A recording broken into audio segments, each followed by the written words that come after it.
Simulan natin sa mga magandang balita na dala ng administrasyon ni Pangulong Ferdinand R. Marcos Jr. para sa bagong Pilipinas. Kanina ay nakapagpulong si Pangulong Marcos Jr. kay Qatari Ambassador to the Philippines, Al Humidi. Sinabi ng Qatari Ambassador na pinalaya na ang 17 na inaresto sa Qatar at dinismiss na rin ang mga kaso laban sa kanila. Ayon kay Ambassador Al Humidi, ito raw ay refleksyon ng maganda at matatag na pagkakaibigan ng dalawang bansa. Ang pagpapalaya ay bunsod ng utos ng Pangulong Marcos na tulungang makalaya ang DMW, ang na-17. Isa po itong good news.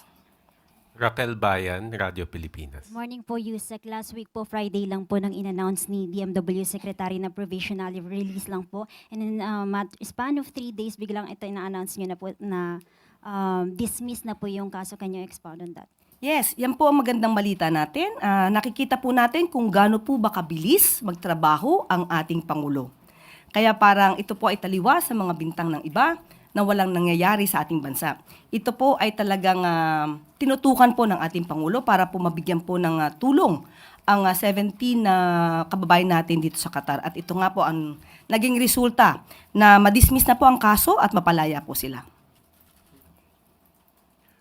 Related to this question, Pia Gutierrez, ABS-CBN.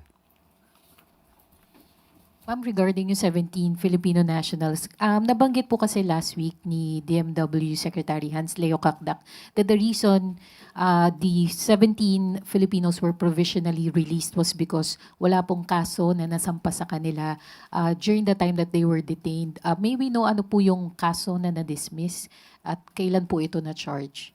Sa ating pong pagkakaalam, ito yung illegal assembly. So, dahil nga po sa pakikipag-usap ng ating Pangulo sa gobyerno po ng Qatar, sa pamamagitan po ni Qatari Ambassador, napagbigyan po tayo na ang ating kapwa Pilipino na nahuli o na-detain ay makalaya po at hindi na po masampa ng kaso pa.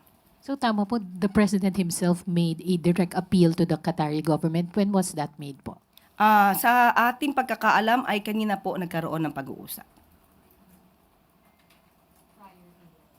Prior to the release? Hindi, kanina po nagkaroon po ng pag-uusap at nagkaroon na po ng sinabi na ito nga po yung good news. Kung ano po yung timeline, kung kailan sila nag-usap, ay hindi po sa akin na ibigay yung pinaka-detail.